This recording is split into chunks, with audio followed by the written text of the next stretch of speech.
In this week's session of Mirror Reflections, oh yeah, I can see what's in your hand. Skullduggery, skullduggery, feeling just the pain. Killer smile, now I understand. Skullduggery, skullduggery, shattered hopes and dreams all fall down. Yeah! so this session started right where we left off. The players gathered up the guy they saved back in the village, and they headed back to Messinglamp. Back at Messinglamp, they told Duke Drummond what happened. They handed in the head, and then they decided to tell Duke Drummond that he should contact the church because things are getting weird and getting very dangerous. To which Duke Drummond agreed.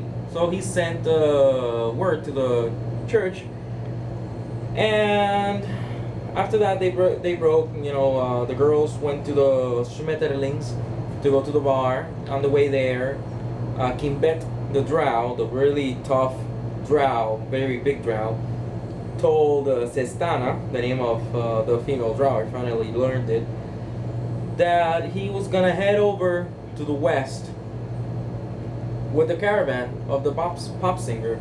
And he revealed something interesting. He told her that the pop singer is actually, in actuality, another Drow. That if they ever want to if they ever need a job or place to stay, they can get in contact with Kimbet and he'll set them up. They said thanks, but they're doing their own stuff for now. He says no problem, and he went on his way. So they're at Schmetterling's bar. They go drink.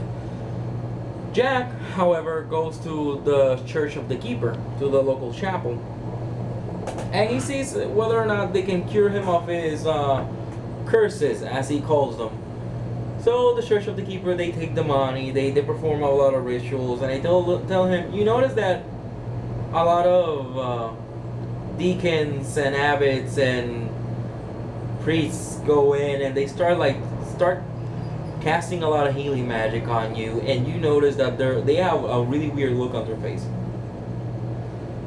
One of the highest standing bishops in that chapel tells them that he has an open wound in his back that is still fresh. It's not bleeding, but it still looks fresh, and that healing magic is not restoring it. And he finds that weird. He told him that they told him that it looks benign, like it doesn't have any magical residue, but it's still there. That he would need to go further south to town where there's the biggest chapel in Geata. Geata being the archdukedom where they live in. And he says, okay, he goes back to Schmetterlings, tells his companions what happened. At the bar, Proja decided to do her soothsaying again, and while she was doing her soothsaying, a young nobleman sits in front of her and tells her if he can give her a fortune.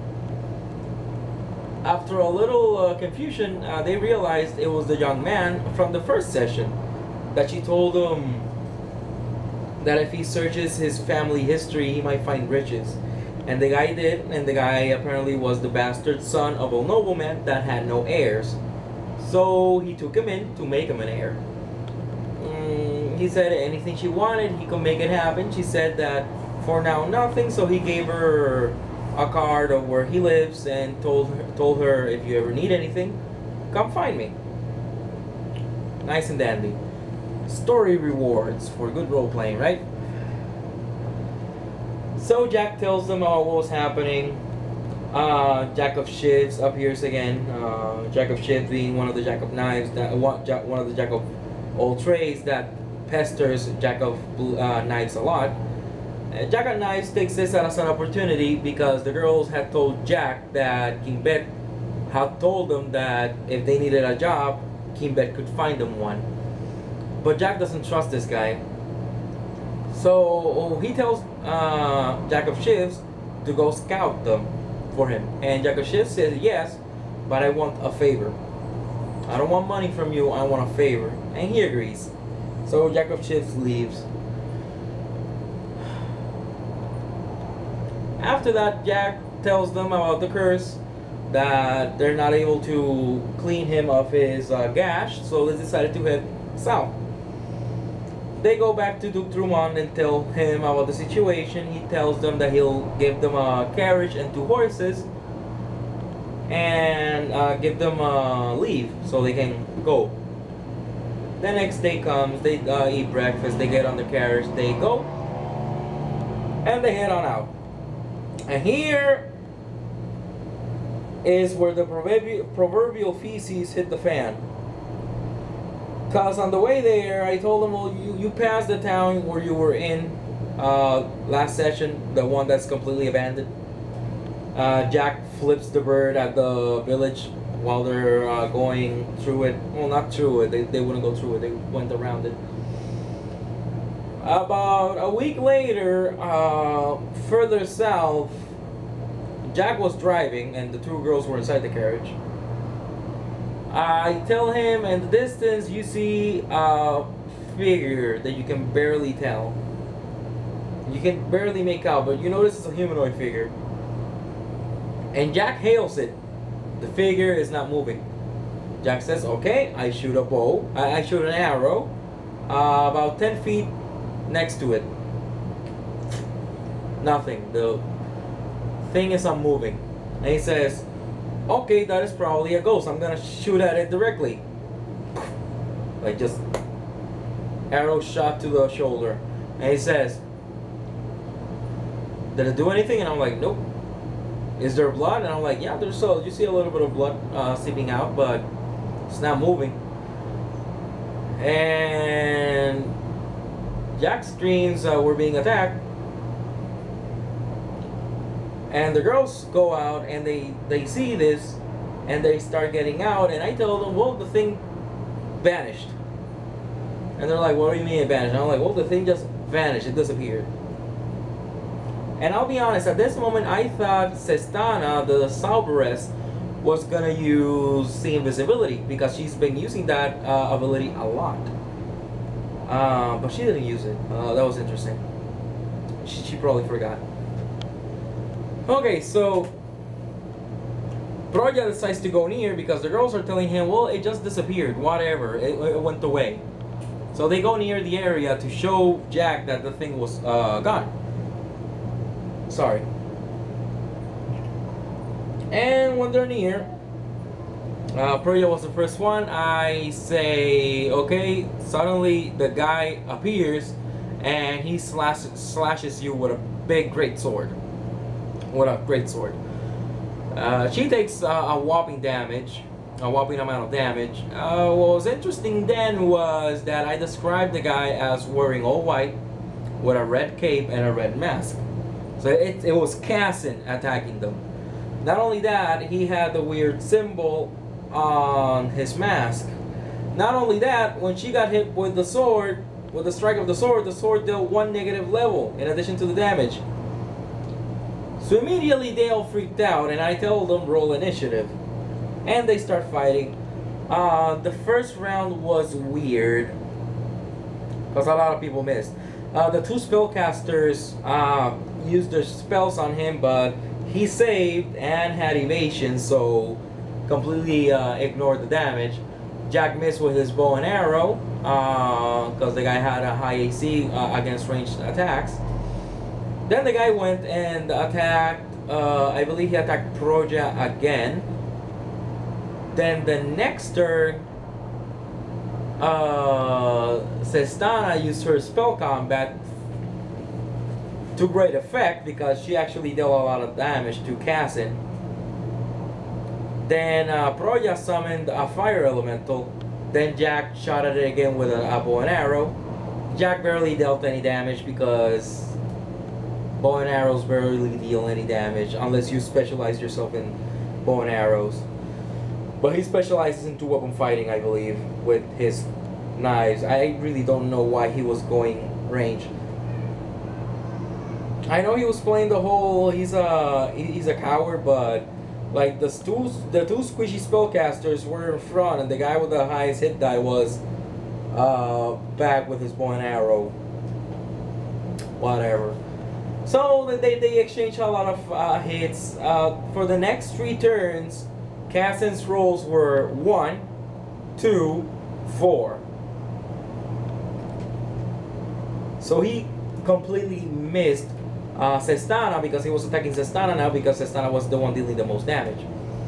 At one point, Proja also summoned Nerf Elemental, and they started wailing on Cassin,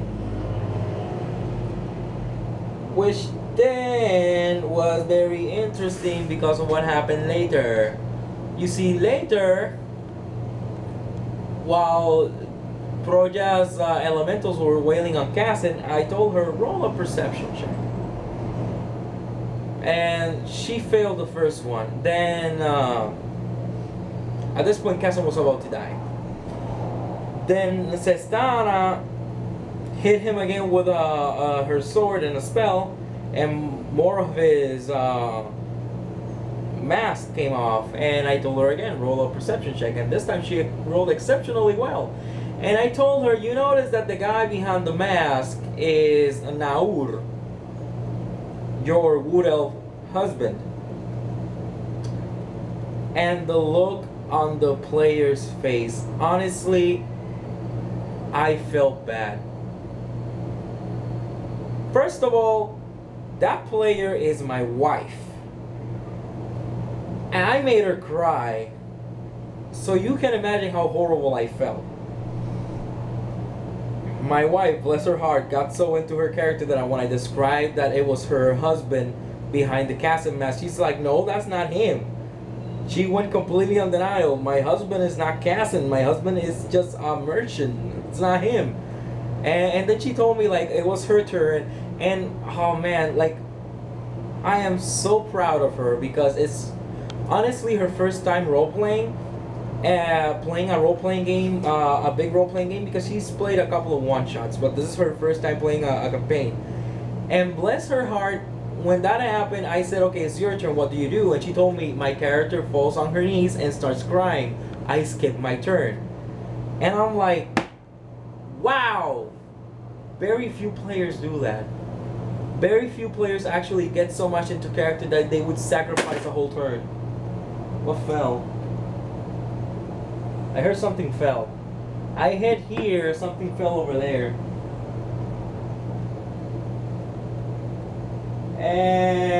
Anyways. So bless her heart because I rarely ever see that in players. That they get so into character that they would willingly sacrifice a turn just to stay in character and just do their stuff. So that made me very happy, but man, her reaction, she was actually all red and she was teary-eyed. She starts screaming to the other players, oh, that's my husband, that's my husband. Jack didn't believe her. Jack's saying, oh, she's being mind controlled and she thinks that's her husband, and he keeps shooting at him.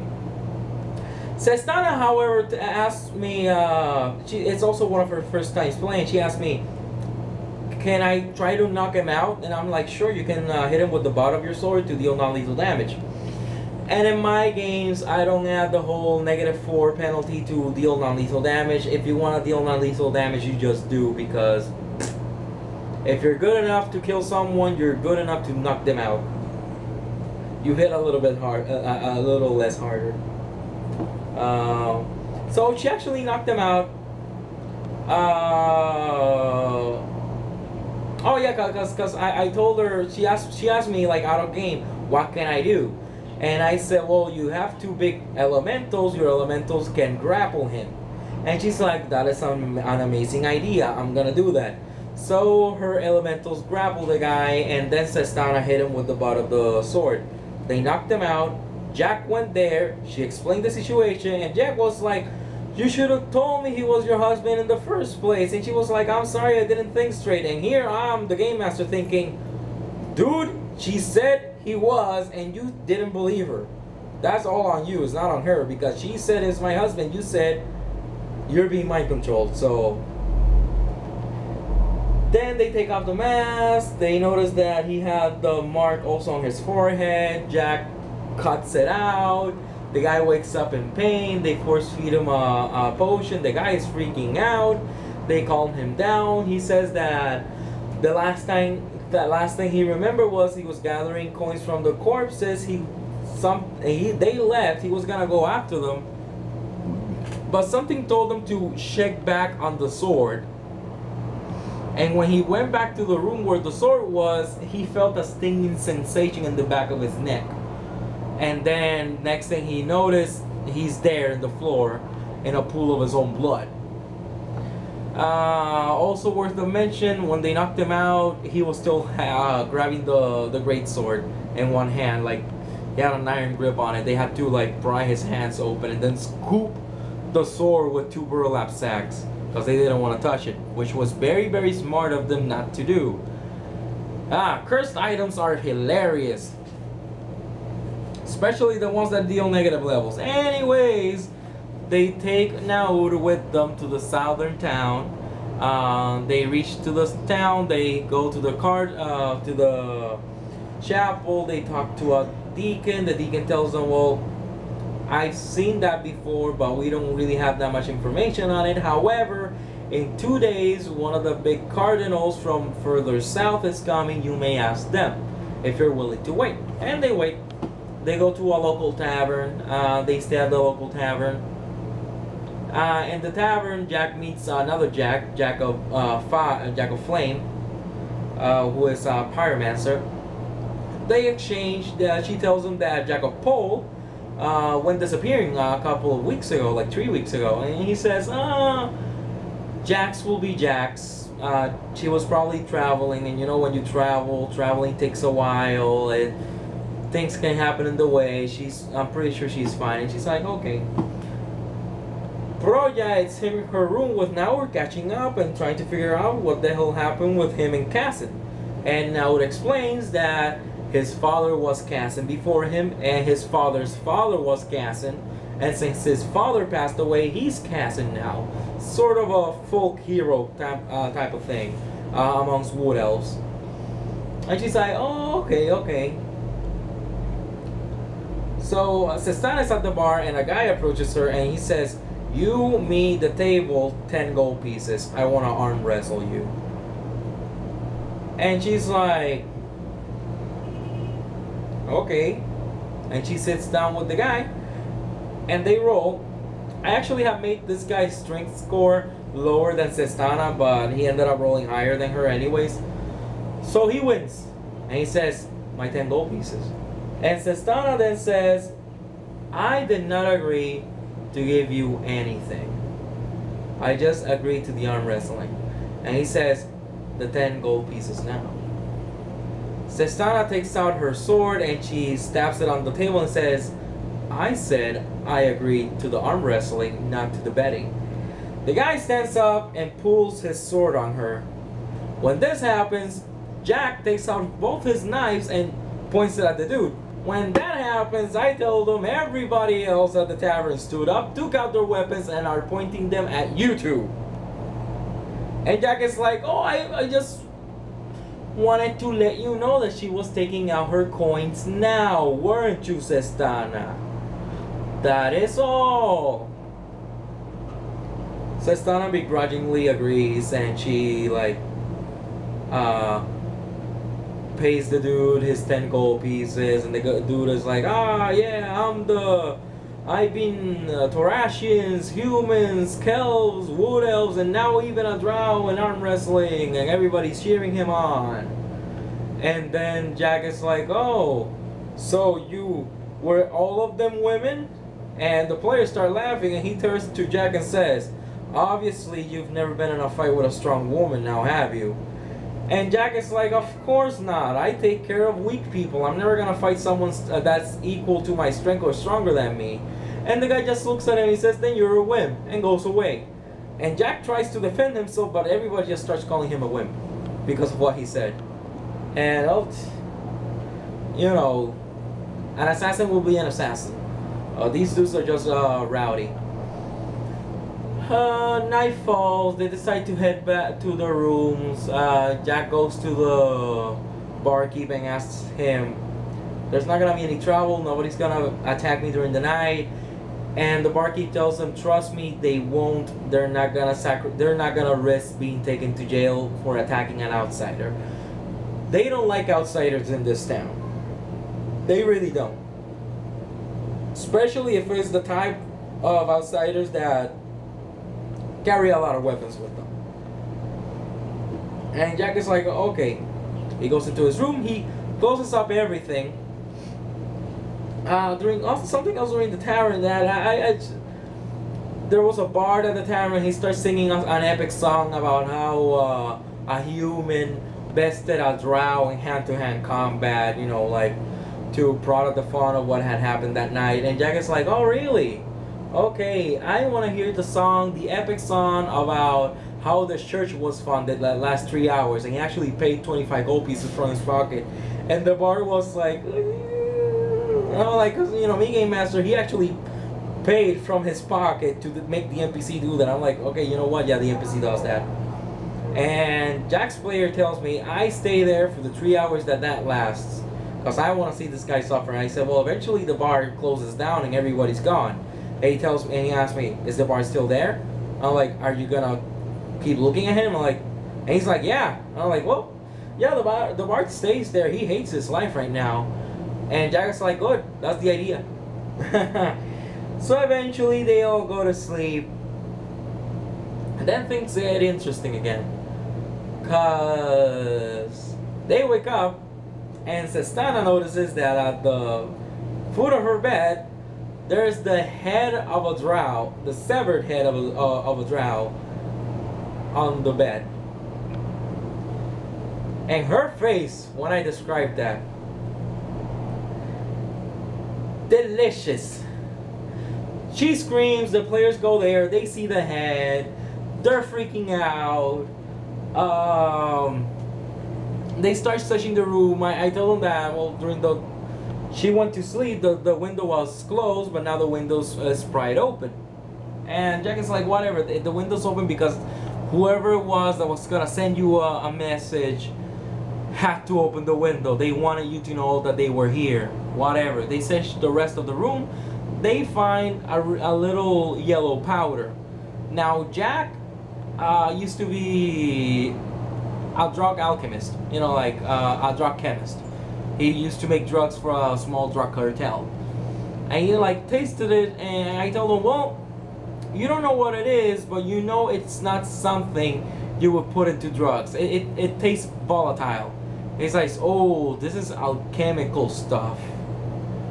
Okay, they go look for Naur, who was there, and Naur, who is an alchemist, tells them, this is sulfur. This is a small sulfur powder. That's what it is. And they're confused because what is sulfur powder doing in the floor of a room of a drow where the severed head of another drow was left there? And I also told Sestana, you recognize the head. It's the head of one of the refugees you escaped with 10 years ago from her backstory. So she's freaking out even more. She explains that when she traveled from Las Frangere to Oglinda, her and her drow company got captured. She was basically sold into, not slavery, but she was made the bodyguard of a noble. That's what she's working for Duke Drummond now. And she doesn't know what happened to the other drow. And now she wants to find out. Among them was her brother, so he also doesn't know where her brother is, and it's been 10 years. Then they look at the head, and I told them, well, there's something very peculiar about the head. Usually when you chop someone's head off, it's not clean. But this one has been obviously cut at the base of the neck, and it's almost surgically precisioned. So this freaks them out even more. And I tell them, well, when you're looking at the head and you're shaking it, the trachea, there's a small parchment. inside the trachea. And they are weirded out and disgusted at this point. They take it out, and I'm like, which made my wife be disgusted, which was hilarious. So Stana opens it up, and I told her there's nothing there. And she's like, there's nothing there. And I'm like, no. And she asked me, oh, would see invisibility help? And I'm like, well, if there's invisible ink, magical invisible ink, there, it would help. And she casts the invisibility, and she sees the message. And the message says, 7 more to go. Now here's the thing, Sistana in her backstory wrote that she and 7 other Drow escaped from Las Frangere. So that means there were 8 in total. So now the message says 7 more to go. So she says somebody is out to get me and the Drows that escaped with me, but she has no idea who it is, or who could it be, or why would they. So they're freaked out, they don't know what to do. She says that they were found at out of town where they came from Las Frangere to Oglinda, and then they were taken to the capital of Geata for due processing. So they decide to head up north to the capital of Geata. So they pack up their things, they go to the keeper's church, and in the keeper's church they meet the cardinal. Hey, are you sick and tired of the same old ice bags? Of course you are! So Crazy Jams has something for you today. Well, there's this crochet artist on Etsy called Wintero Yarn, and Wintero Yarn makes custom made dice bags. These dice bags are of top quality, and they carry approximately 2 whole dice sets, so check them out. If these dice sets aren't good enough for you, well, we also have beholder dice bags. So come on down to Wintero Yarn. Tell them Crazy Jam sent you. What's that? She doesn't only make dice bags? It's a crocheted hedgehog! It's so cute! Look at it now! Oh my god! So they meet with the cardinal. They have to wait a couple of hours because there's a lot of people in line, and it's a very high cardinal. They eventually meet him, and he says, oh, tell me what's the problem, my children. And they explain the whole curse. They explain the gash in their backs, and he asks, does the Drow have one? They say no. Then he looks through one of his personal books, and he says, this is a very old and ancient symbol. Is it this one?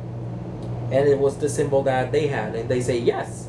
What can you tell us about it? And he's like, well, back in the age of myth, some people say that this was the symbol of a cult that worshipped gods from the beyond. But that wasn't the age of myth. As far as we know, it is a myth. However, in modern time, some extremist cults use this symbol to wreak fear upon other people. My understanding is that mark you had and the open wound that you now sport came from a witch that likes to use that. It's basically a calling card. And he tells that directly to Jack. He says, I know the type of work you do, my son, and I know a lot of you have calling cards. This is a calling card. The person did what they did and then left a calling card so people know who did it. And they're like, okay, how can we remove it? And the cardinal says, well, 2 ways. You can either come work for me for 2 years, because I am in need of capable people, and you seem like capable people. You come work for the church for 2 years, and I will cleanse you completely.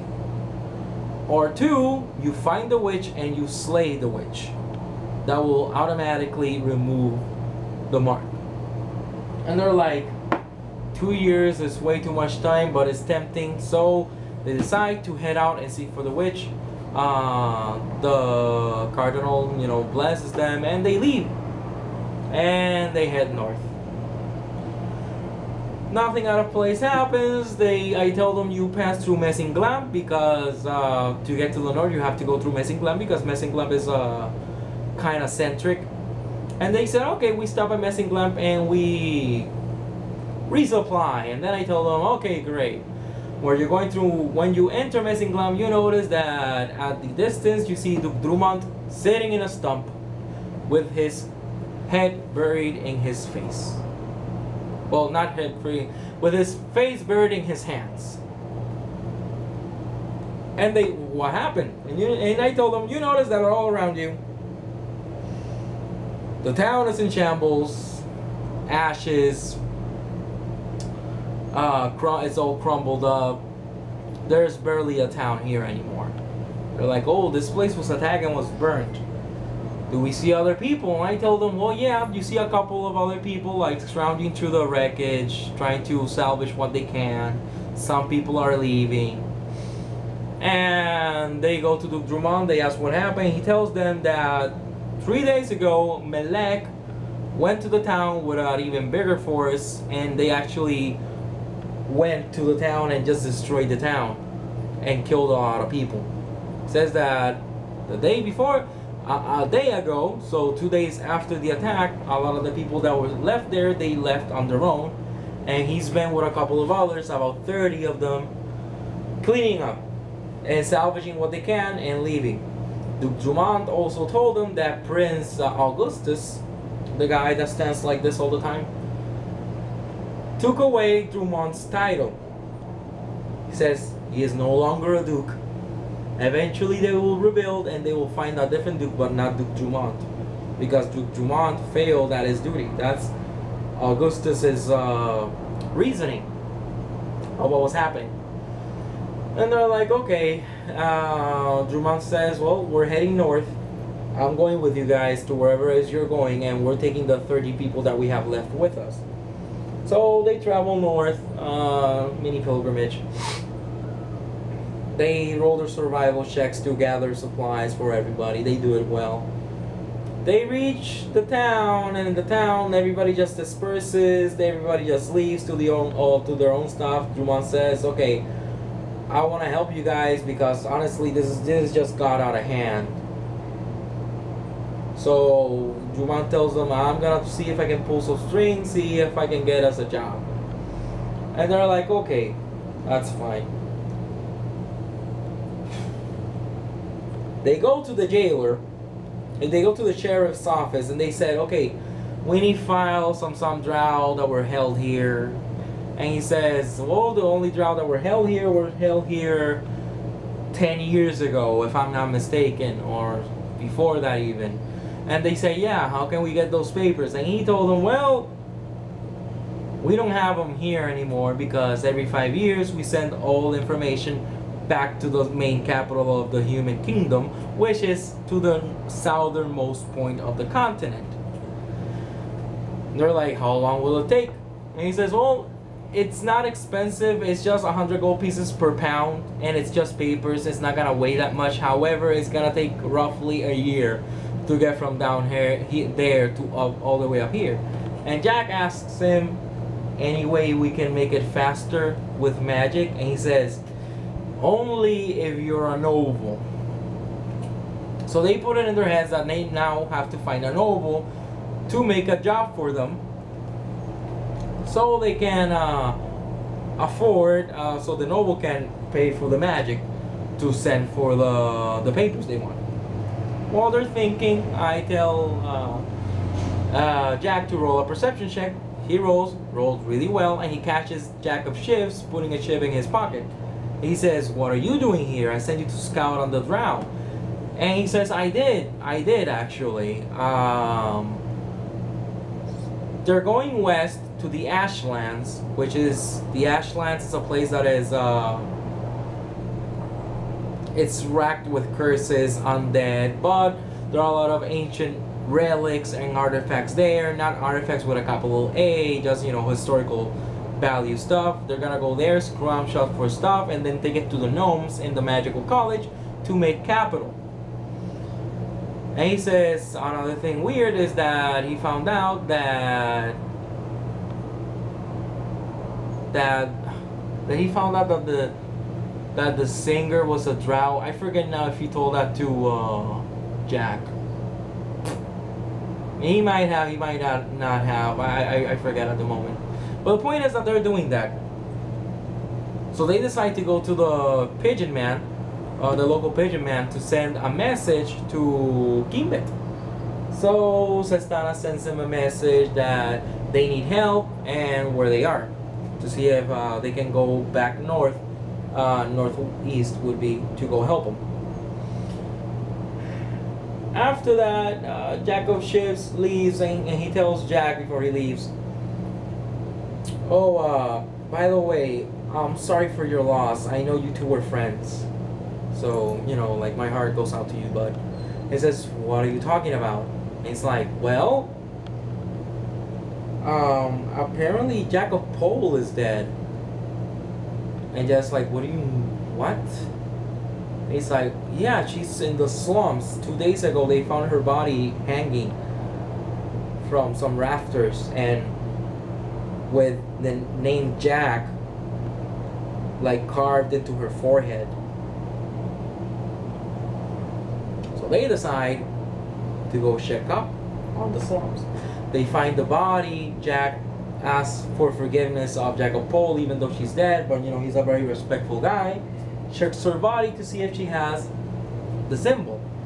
And I told him, no, she does not possess the symbol. And he's like, very thankful for that. And they go to the local cemetery and they pay for a expensive headstone, and they pay for a tomb for her. They bury her and they part ways with the corpse. Fun stuff. Jack is racked with grief at this point. He goes to drink. Sestana and Proja drink as well.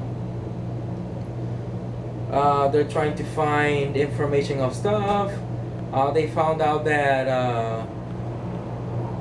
Prince Augustus was in town, that he was going to pay tithe to the Archduke of the Archdukedom of Gaeta, who lives there in that town.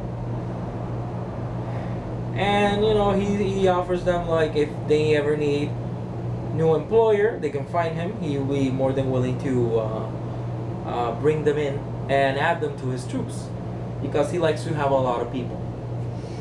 They say thanks, but they still have a couple of things to deal with. They go into a couple of bars, and they go to a very fancy bar in the central area of the town. There, the three of them, Sestana, Proya, and Jack, and Naur, who was there, but he's an NPC, so whatever, who cares. I told them, sorry, in a corner of the room, you notice a guy completely hooded up with a really big book on his lap. And the girls immediately are like, "Is that the guy from the first session?" I'm like, "You recognize him as such." Jack asks me, "Okay, I want to roll knowledge local to see if I attack him, what would happen and stuff like that." I'm like, "Okay, don't roll. I'm gonna give it to you for free." This being the capital of Gaeta, having so many nobles inside, and you being in the noble area, if you attack somebody, you are going to jail.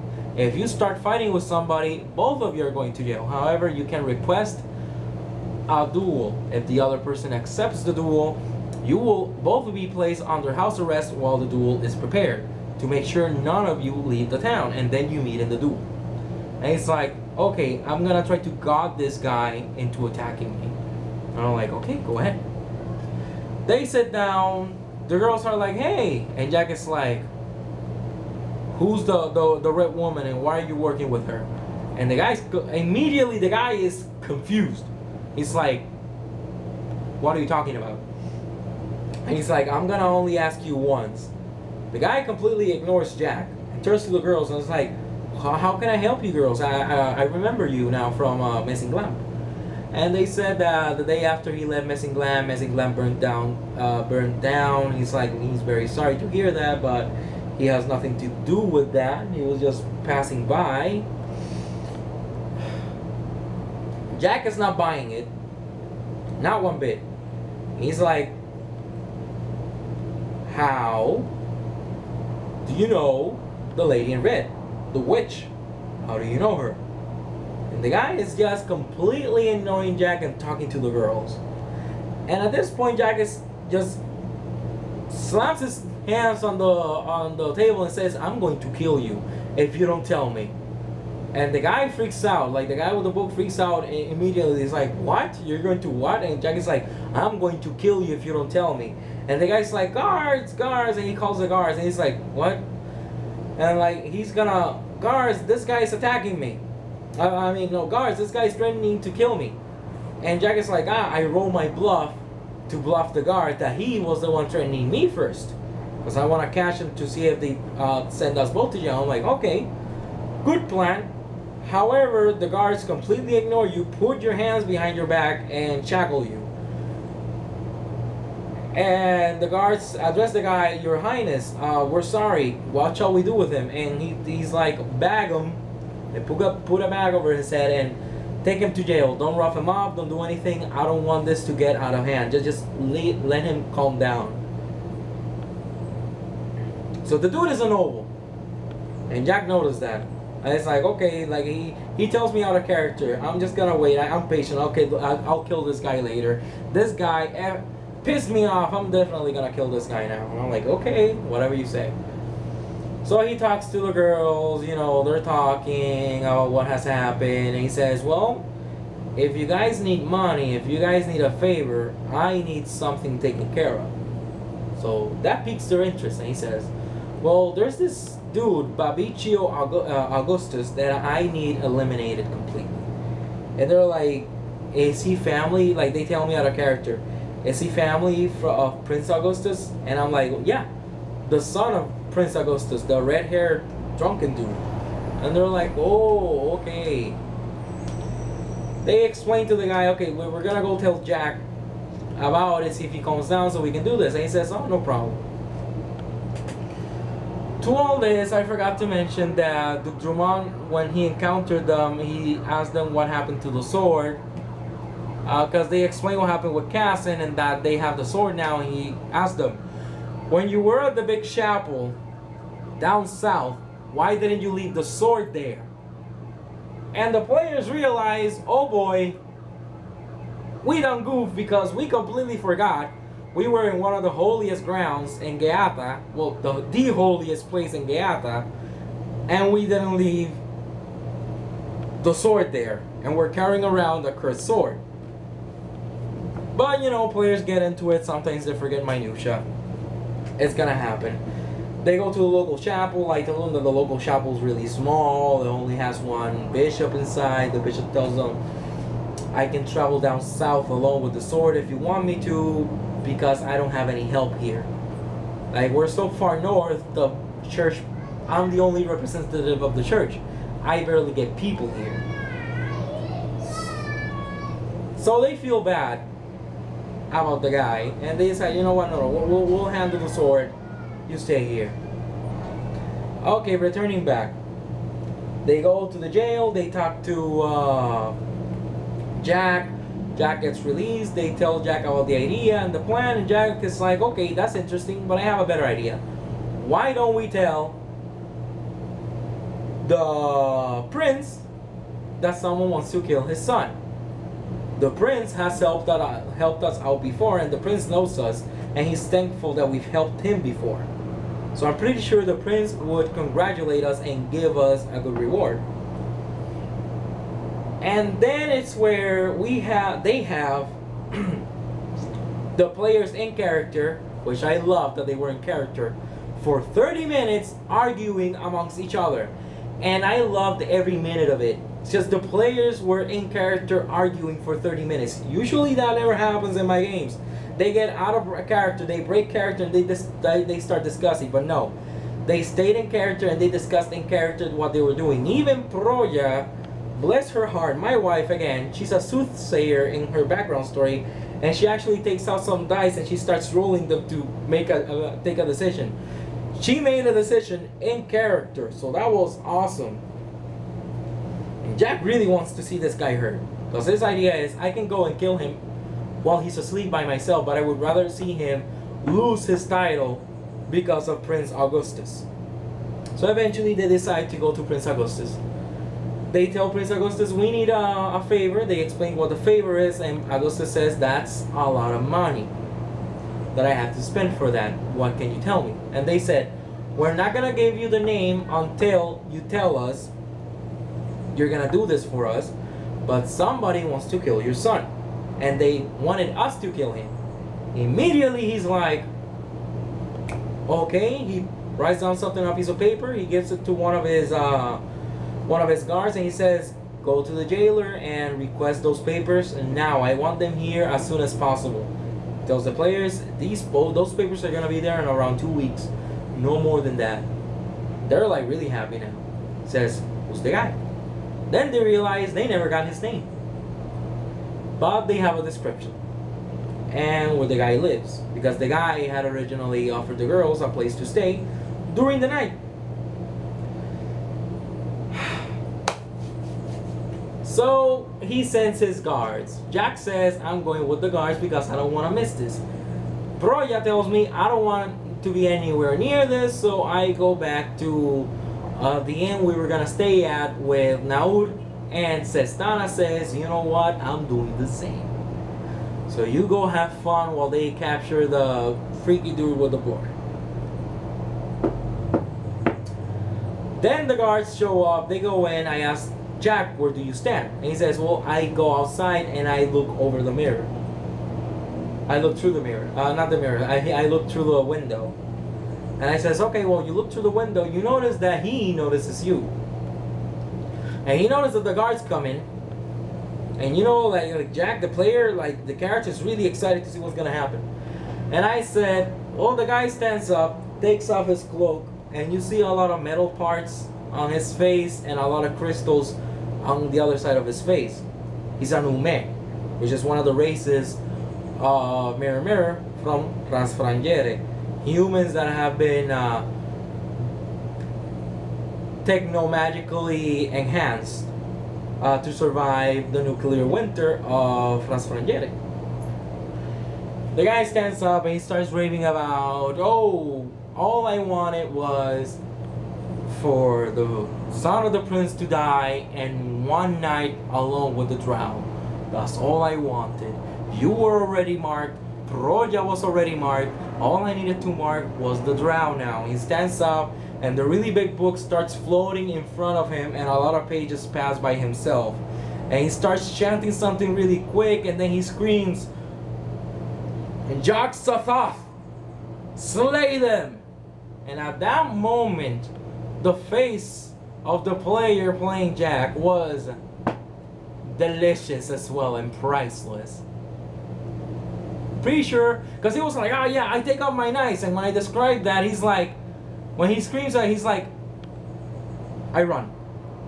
And I'm like, oh wait, his surprise round. The skies go dark, and suddenly, you don't know what, but it stinks. I told him he needed to roll a fortitude save. He made it. Natural 20. The guards are barfing, and everybody else in the tavern is barfing because of the stench. And suddenly, the guards are slammed against the wall. Apparently something hit them so hard, it slammed them against the wall, and the wall blows open. Sorry. Just burst open the wall. And Jack tells me, okay, I want to run. And I tell him, next session. Because that's where I ended it. Wall destroyed. Yog-Sothoth there, the guy chanting to Yog-Sothoth, and Jack with his two knives facing an enemy who is invisible. At that moment, two of the players screamed that they didn't want the session to end. That was awesome. They're like, no! I'm like, yep, we'll leave it at a cliffhanger right here. Next session, we'll start off with the encounter of Jack versus the guy with the book and the spawn of Yog-Sothoth. Like I said, man, the proverbial feces hit the fan. It was an amazing session. I loved it. Like I said, I couldn't wait for yesterday's session at the time of recording of this video. The players enjoyed themselves a lot. They finally know who's the main bad guy, quote unquote. That was the presentation of the main bad guy, and I always like to present the main bad guys with a bang. Now they're trying to see how it all fits together, how the red-haired lady fits with the guy with the book, and how Melek fits with the guy with the book, and how whoever and whatever it is that's killing Jax is fitting with all this. How the hell did Cassim get possessed? How the hell, who the hell or what the hell killed the Drow and gave Sestana the head? They're trying to see how it all fits together. And I love to see them running around in circles. It is amazing, and it fulfills me inside as a woman. Oh man, yeah, so that was the end of this session. Hopefully in the next few sessions, I'm actually gonna take the camera, because one of the players, since she's new at this Sestana, the player that plays Sestana is new at this, she asked me if we could record a video because she wants to see, she wants to show it to the rest of her friends. And I'm like, okay, I'll see what I can do.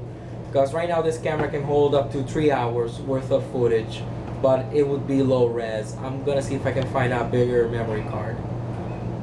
So that was the end of Mirror Mirror Reflections session number 4. Up until then, guys, remember, keep it interesting, keep your players guessing, and remember rule number 1, always have fun.